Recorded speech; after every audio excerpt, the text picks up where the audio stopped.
230, Vaisampayana said, "When the inhabitants of the forest of Khandava, the Danavas and Rakshasas and Nagas and wolves and bears and other wild animals and elephants with rent temples and tigers and lions with manes and deer and buffaloes, by hundreds and birds and various other creatures, frightened at the falling stones and extremely anxious, began to fly in all directions.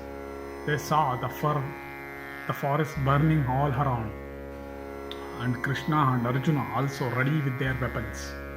Frightened at the terrible sounds that were audible there, those creatures lost their power of movement, beholding the forest burning in innumerable places, and Krishna also ready to smite them down with his weapons. They all set up a frightful roar, with that terrible clamor also, with the roar of fire. The whole welkin resounded as it were with the voice of portentous clouds. The Keshava of dark hue and mighty arms, in order to compass their destruction, hurled at them his large and fierce discus, resplendent with its own energy. The forest dwellers, including the Danavas and the Rakshasas, afflicted by that weapon, were cut into hundreds of pieces and fell into the mouth of Agni. Mangled by Krishna's discus, the Asuras were besmeared with good and fat and looked like evening clouds. And O Bharata, he of the Rishni race, moved about like death itself, slaying pisachas and birds and nagas and other creatures by thousands. The discus itself, repeatedly hurled from the hands of Krishna, that slayer of all foes, came back to his hands after slaughtering numberless creatures. The face and form of Krishna, that soul of every created thing, became fierce to behold while he was thus employed in the slaughter of the pisachas, Nagas and Rakshasas.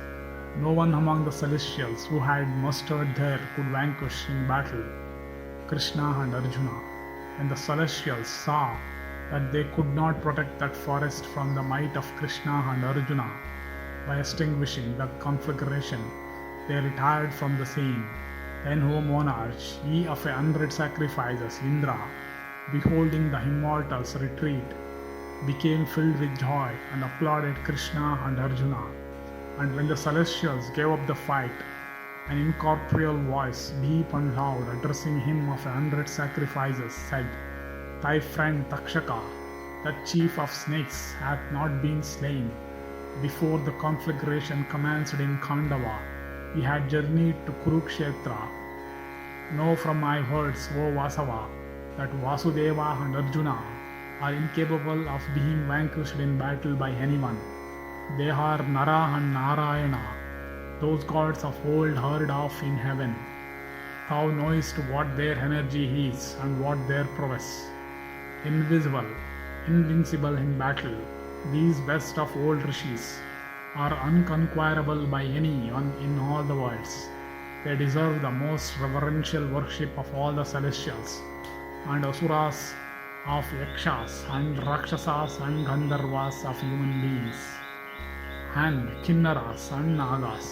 Therefore, O Vasava, it behoveth thee to go ends with all the celestials. The destruction of Khandava hath been ordained by fate." Then the chief of the immortals, ascertaining those words to be true, abandoned his wrath and jealousy and went back to heaven. The dwellers in heaven, O monarch, beholding the illustrious Indra abandon the fight, followed him with all their soldiers.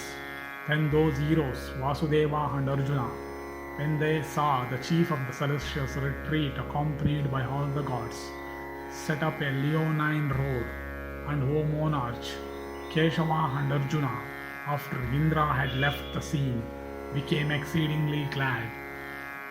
The heroes then fearlessly assisted at the conflagration of the forest.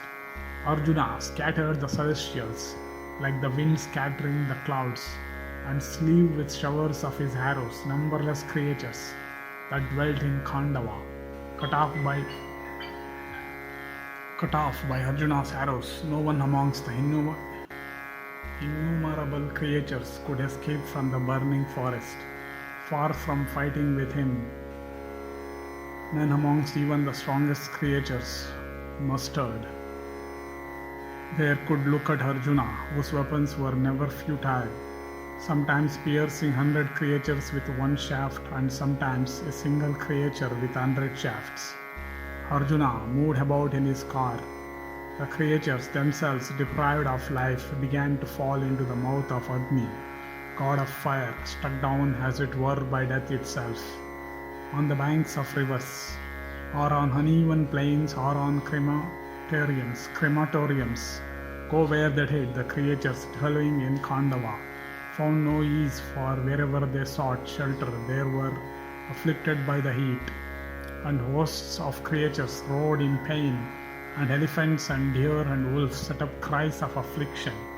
At that sound, the fishes of the Ganges and the sea, and the various tribes of Vidyadharas dwelling in that forest all became frightened. O thou of mighty arms, let alone battling with them, no one could even gaze at Arjuna and Janardana of dark hue. Hari, sleeve with his discus those Rakshasas and Danavas and Nagas that rushed at him in bands of huge bodies. Their heads and trunks were cut off by the swift motion of the discus, and deprived of life, they fell down into the blazing fire. Gratified with large quantities of flesh, blood and fat, the flames rose up to a great height without a curling wreath of smoke. Bhutasana, fire god with blazing and coppery eyes, and flaming tongue and large mouth, and the hair on the crown of his head all fiery, drinking with the help of Krishna and Arjuna. That nectar-like stream of animal fat became filled with joy. Gratified greatly, Agni derived much happiness. And it so happened that the slayer of Madhu suddenly beheld an asura of the name of Maya escaping from the abode of Takshaka.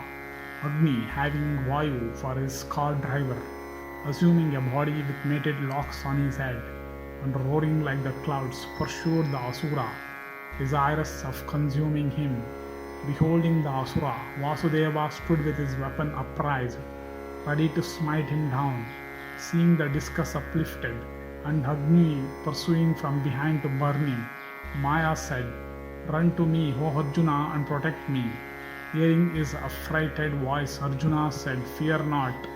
That voice of Arjuna, O Bharata, seemed to give Maya his life, as the merciful son of Pritha said unto Maya that there was nothing to fear. He of the Dasaraha racing no longer desired to slay Maya, who was the brother of Mamuji, and Agni also burned him not.